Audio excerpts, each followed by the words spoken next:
Tennille, thank you for having us here. Tell me, I guess, first of all, what is the Vegas Strong Resiliency Center? How many people, how many services have you provided?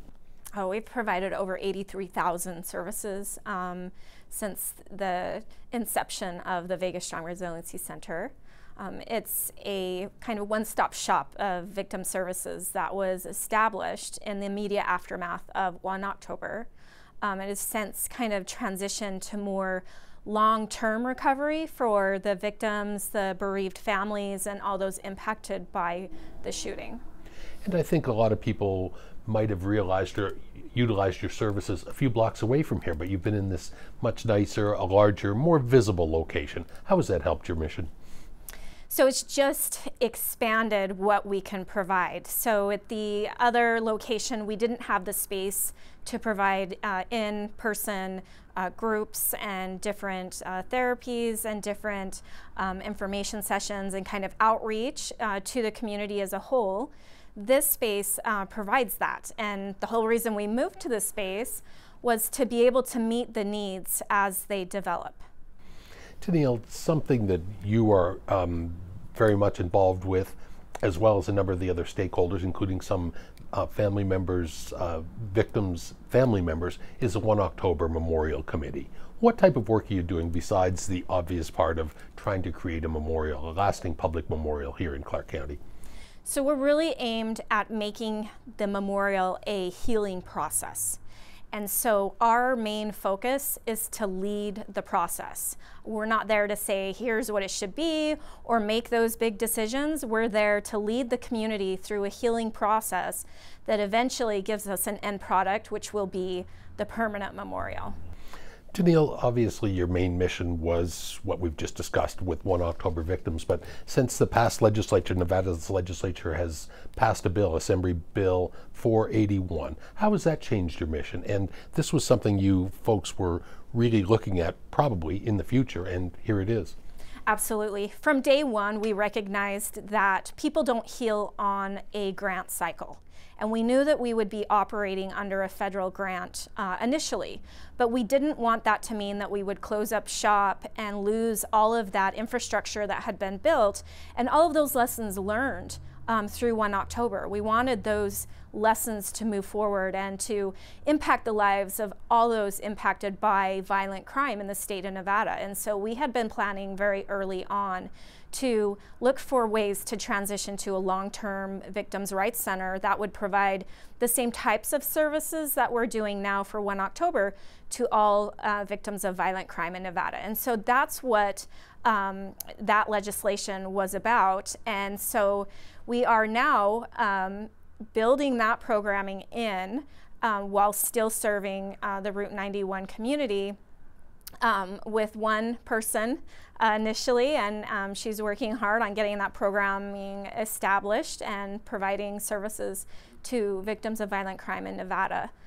But we will continue to provide services to Route 91 by building in that infrastructure and by doing that planning so that when the federal funding is gone, we remain.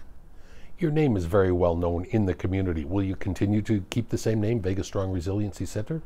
You know, we don't know, because we want to make it clear to all of Nevada that we serve all of Nevada. But there is a lot of name recognition, right, and goodwill built into the Vegas Strong Resiliency Center. So I think that will be probably a lot of discussions with, you know, community stakeholders in that regard. But you know, I'm kind of partial to the name, but I also understand that we want to serve all victims of violent crime in Nevada. And the Vegas Strong Resiliency Center has received a number of awards and recognition, including one recently from the Department of Justice during National Crime Victims Week. You were awarded the Ronald Reagan Public Policy Award, honoring leadership, innovation, and vision that lead to noteworthy changes in public policy on behalf of crime victims. This is well deserved. And what do awards like this mean to the organization, mean to the folks that live here, maybe other people that are utilizing your services? So it just tells us that we're on the right path, that we're out there doing things that are really innovative and that are moving in the right direction. I think we have a lot of room to grow and to improve in the victim services realm. A lot of times the focus ends up being on the perpetrator, and the money ends up being on the perpetrator and the criminal justice system. And we don't focus as much as we should on healing for the victim and for the community because of violent crime. And so, you know, it was such an honor to receive that award, especially given, you know, how really new the center is. But it just says, you know, you're on the right path, keep going. Tennille, you personally, you've been with the Legal Aid Center of Southern Nevada for a number of years, so you've been doing types of things like this, but not this exact type of work. How has this changed you, or how has this helped you when you've helped so many other people? My mind has just been opened. I've, you know, never been, you know, thankfully a victim of a violent crime or anyone close to me, and seeing the impact, the ripple impact and the trauma and how difficult that can be to kind of just live a normal day-to-day life. It just has made me very, very aware. And just trauma in general. Through the pandemic, so many things made sense to me based on a lot of people's reactions with the pandemic, because I understand trauma a lot more now serving this population. And so I think it's just made me a better person and made me more aware of the things that go on out there, and just made me want to do more. And now finally, Tennille, going forward, how can any other crime victims reach out to the center, reach out to the staff here to help them in the healing process? So our website is a great resource. It's vegasstrongrc.org. Tons of information and free resources available to the entire community are posted on there. When new developments happen nationwide or internationally even, we post resources on there that are vetted and appropriate. And then they can always email us. All of our contact information is on there, and they can call us. Our phone number is also on there as well. Soon we'll be taking walk-ins again. As of right now, they can come in by making an appointment with us to sit down with us, but we welcome anyone that is being impacted by violent crime.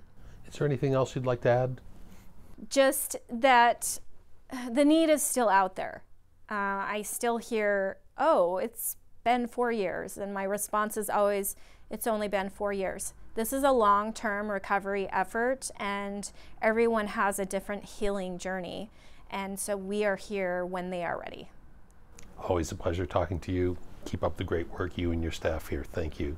Thank you.